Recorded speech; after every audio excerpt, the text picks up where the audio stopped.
Vivió en el desierto, predicó con fuego, desafió a reyes y preparó el camino para el Salvador del mundo. Esta es la historia del último profeta antes de Cristo, Juan el Bautista. Bienvenido a Rincones de la Biblia, el lugar donde exploramos las historias más impactantes, profundas y transformadoras de las Sagradas Escrituras. Hoy conocerás la vida de un hombre elegido por Dios para anunciar la llegada del Mesías. Su voz resonó como un trueno en el desierto, una voz que preparó el camino. En los tiempos del rey Herodes de Judea, vivía un sacerdote llamado Zacarías y su esposa Elisabet. Ambos eran justos delante de Dios y caminaban irreprensiblemente en todos los mandamientos del Señor. Sin embargo, no tenían hijos, pues Elisabet era estéril y ambos eran de edad avanzada. Un día, mientras Zacarías servía en el templo, se le apareció un ángel del Señor, de pie a la derecha del altar del incienso. El ángel le dijo: «No temas, Zacarías, porque tu oración ha sido oída, y tu mujer Elisabet te dará a luz un hijo, y llamarás su nombre Juan. El ángel Gabriel le reveló que este niño sería grande delante de Dios, lleno del Espíritu Santo desde el vientre de su madre, y que iría delante del Señor con el espíritu y el poder de Elías para preparar un pueblo bien dispuesto para él». Zacarías dudó, y por su incredulidad quedó mudo hasta el día en que todo se cumpliera. Cuando Elisabet dio a luz, y en el día de la circuncisión, la familia quiso llamarlo Zacarías, como su padre. Pero Elisabet dijo: «No, se llamará Juan». Todos se sorprendieron, pero Zacarías, pidiendo una tablilla, escribió: «Su nombre es Juan». Al instante, su boca se abrió, su lengua se soltó y habló, bendiciendo a Dios. El temor se apoderó de la región y todos se preguntaban: «¿Qué, pues, será de este niño?». Porque la mano del Señor estaba con él. Así comenzaba la historia de un hombre destinado a cambiar el curso de la historia. Juan creció y se fortaleció en espíritu. Pero su hogar no fue un palacio, ni una casa cómoda en la ciudad. El desierto de Judea se convirtió en su morada. Allí, en la soledad y la austeridad, Dios lo moldeó. Su vestimenta era de pelo de camello, y un cinto de cuero ceñía sus lomos. Su alimento era langostas y miel silvestre, un estilo de vida que reflejaba su total dependencia de Dios y su separación del mundo.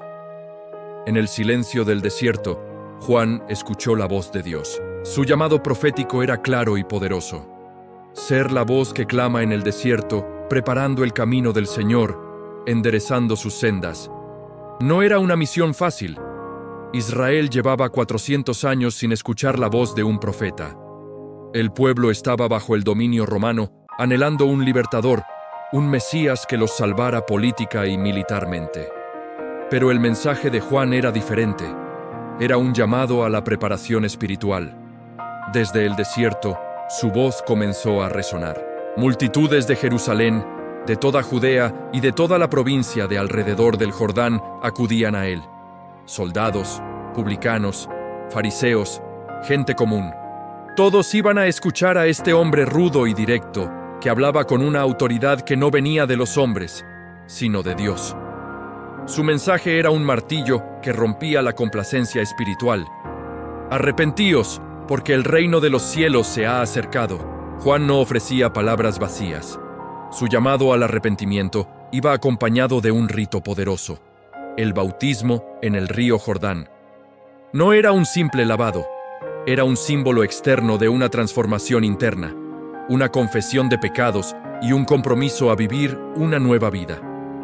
La gente confesaba sus pecados y se sumergía en las aguas del Jordán, emergiendo como señal de purificación y un nuevo comienzo.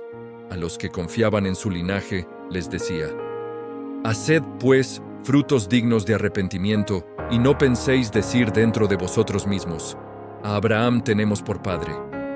A los recaudadores de impuestos les pedía no cobrar más de lo debido. A los soldados, no extorsionar ni calumniar a nadie y contentarse con su salario. Su mensaje era práctico, directo y aplicable a la vida diaria, exigiendo un cambio real y visible en el corazón y en las acciones. El ministerio de Juan era tan impactante que muchos se preguntaban si él no sería el Cristo. Pero Juan, con una humildad inquebrantable, aclaraba su posición. Yo a la verdad os bautizo en agua para arrepentimiento, pero el que viene tras mí, cuyo calzado yo no soy digno de llevar, es más poderoso que yo. Él os bautizará en Espíritu Santo y fuego. Él era solo la voz, el heraldo. Su propósito no era atraer seguidores para sí mismo, sino preparar los corazones para aquel que había de venir.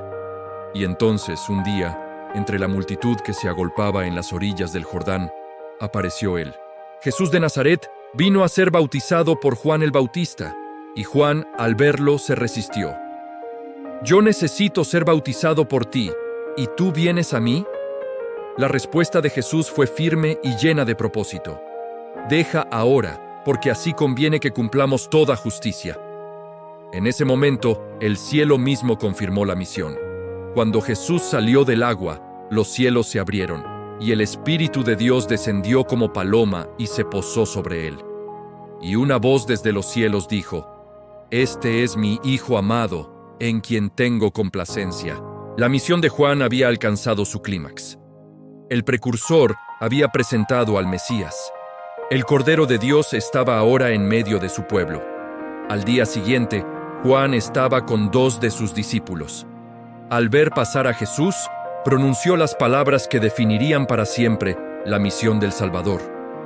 «He aquí el Cordero de Dios, que quita el pecado del mundo». Al oír esto, los 2 discípulos, Andrés y probablemente Juan el apóstol, siguieron a Jesús. La misión de Juan se estaba cumpliendo. Él debía menguar para que Cristo creciera. Sus propios seguidores comenzaban a seguir al verdadero Maestro. Pero la misión de un profeta no termina con el anuncio. También implica confrontar el pecado, sin importar el costo. Juan no temía a los poderosos. Con la misma valentía con la que predicaba a las multitudes, reprendió al tetrarca Herodes Antipas. Le dijo directamente que no le era lícito tener a Herodías, la mujer de su hermano Felipe. La verdad, aunque incómoda, debía ser proclamada. Esta valiente confrontación le costó la libertad. Herodes, presionado por Herodías, lo encarceló. Desde la oscuridad de una celda, la voz del desierto fue silenciada. Incluso en prisión, su fe fue probada. Envió a sus discípulos a preguntarle a Jesús: ¿Eres tú aquel que había de venir, o esperaremos a otro? Jesús con compasión les respondió: Id y haced saber a Juan las cosas que oís y veis. Los ciegos ven, los cojos andan. Los leprosos son limpiados. Los sordos oyen. Los muertos son resucitados, y a los pobres es anunciado el Evangelio. Era la confirmación de que la profecía se estaba cumpliendo. El final de Juan fue trágico, pero selló su testimonio con sangre. Durante una fiesta de cumpleaños de Herodes, la hija de Herodías danzó y agradó tanto al rey, que éste juró darle lo que pidiera. Instigada por su madre, la joven pidió la cabeza de Juan el Bautista en un plato. El rey se entristeció, pero por causa de su juramento y de los que estaban con él a la mesa, ordenó que se la dieran. Y así, el último y más grande de los profetas fue martirizado, una víctima de la verdad que se atrevió a proclamar. Juan el Bautista no buscó gloria, no buscó poder, solo obedeció la voz de Dios. Su vida fue un testimonio de humildad radical y fidelidad absoluta. Comprendió que su propósito era ser una luz que apuntara a una luz verdaderamente mayor. Su misión fue disminuir para que Cristo creciera. Y gracias a su obediencia, a su voz que resonó desde el desierto hasta el palacio del rey, el camino del Salvador fue preparado. Él fue el puente entre la antigua promesa y el nuevo pacto. El hombre que tuvo el privilegio de señalar al Cordero de Dios y preparar el corazón de una nación para recibir a su verdadero Rey de Reyes. Si esta historia fortaleció tu fe, apóyanos con un like, suscríbete a Rincones de la Biblia y comparte este video para que más personas conozcan la palabra de Dios. Déjanos en los comentarios qué otro personaje bíblico te gustaría ver en el canal. Que Dios te bendiga grandemente y nos vemos en el próximo video.